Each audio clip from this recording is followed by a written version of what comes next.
ADC, we are some of the most diverse engineers and scientific researchers in the world. Hello? Hey Rachel, do you want to hear a math joke? Sure. Yes. Alright, why is it always hotter to do math in the corner? Why? Because it's always 90 degrees. The girl is here to be interviewed.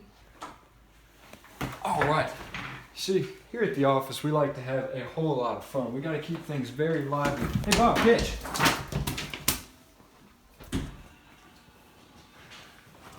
Master Stewart, may the force be with you. Hi, Kara Stewart. Nice to meet you. Thank you for having me. Oh, well, you're welcome. We just got a few questions for you to get through. I hate these questions. Okay. All right. First question. Tell us a little bit about your professional background and how it pertains to this job. So, I did recently get my master's degree, and I also have about 2 years of experience working in the fisheries field as like a tech job. I did a lot of work on boats, working with a lot of endangered species and invasive species. And as far as my master's program is concerned, I actually worked under a professor at Mississippi State and did a lot of research for her on fruit-eating fish. Okay, for question 2. With this job, you will need the ability to articulate complex concepts and results to a diversity, because we are the ERDC, diversity is our namesake, of audience. With that being said, can you tell me about an area of your research as if I were 8 years old? Because quite frankly, what's going on here? Well, for example, when I worked underneath the professor at Mississippi State, I worked a lot with fruit-eating fish. And the super cool thing about fruit-eating fish is that when we are able to, watch them in their environment and see how they behave, we are able to, watch them disperse seeds, which will grow the trees and the plants, and that's called seed dispersal. Okay, all right. Question 3. What can you bring to this job, and why is it a good fit for you?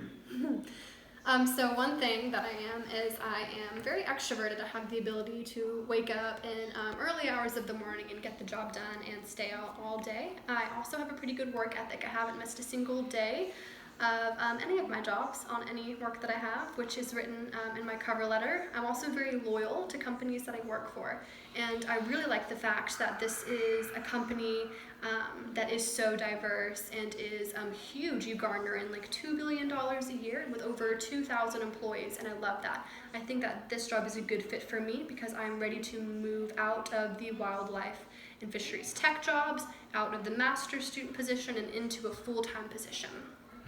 Did you hear that? She said diverse. Remember that. We are diverse. All right.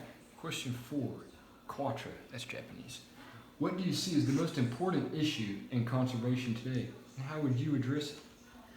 Well, outside of fisheries and a lot of the overharvesting that can go on there, one thing that greatly concerns me is the ivory trade and the poaching that goes on with that. And I find it to be very cruel, and it's just really sad when you think about those animals being illegally hunted and then having their tusks taken from them. And sometimes they don't die. Sometimes they still, are alive from that. And it's very grotesque and very brutal. So one way that I like to handle it and combat that is just by simply educating people, as kind of fear-mongering as a lot of those videos are. I think that it's exactly what the public needs to see in order to drive them into action. And outside of putting out educational videos and showing people like, hey, like this is the reality, this is what goes on, and this is why those people do it, I think that laws put in place are really a good way of kind of keeping people in check, and then closely working with law enforcement in that country to make sure that they, hold true to their end of the bargain when it comes to making sure that this crime is nipped in the bud, because it is so devastating on the ecosystem. Okay. And now for the final question. Question number 5. This job requires a great amount of skill when not only identifying fish, but being able to characterize fish, assemblages, and evaluate changes that you observe. How well are you able to characterize fish assemblages and identify fish? Well, as far as identifying fish based upon, different, ancestral lines and evolutional changes throughout the years, I'm pretty good at that. Sorry. That's okay. Go No, ahead. that's okay. Keep going. You know, most of my jobs and my work experience has been with fish, and I would say that on a scale of 1 to 10, I'm a 10. I'm very good at identifying invasives. I'm very good at identifying like endangered species in the area, especially when it comes to Ridgeland, Mississippi. It is nothing that I haven't seen before, so I'm very confident that I know my fish.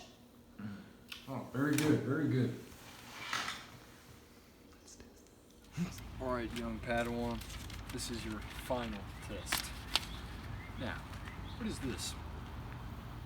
Is that a goldfish?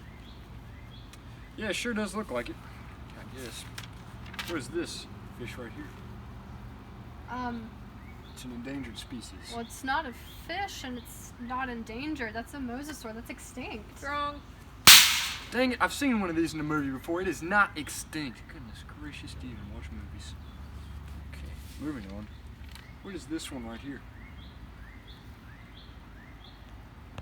It's like a cat shark? Cat shark? What Wrong. the heck? No, that's a catfish. Look at its face and body. It looks like a catfish. Okay. Surely you cannot miss this one right here. It's the way, the truth. Is that a Jesus fish? Hallelujah, she got it right. Oh. You know, I got a really good feeling about her. You may want to see this. How do I think I did in the interview? I think I did pretty good. I feel like I nailed a lot of the questions that were thrown my way. I feel like I dressed professionally for the position being offered. The only thing that I'm a little nervous about was the identification of the fish, because they were hand-drawn and were mostly puns. So I'm a little bit worried about that, but everything else I think I did pretty good on, so we'll see.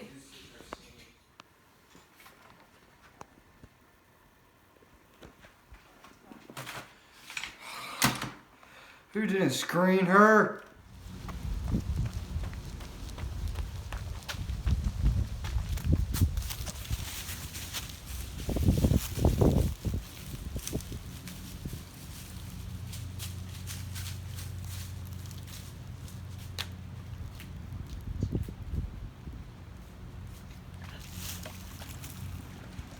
I knew she was sketchy from the second I laid eyes on her.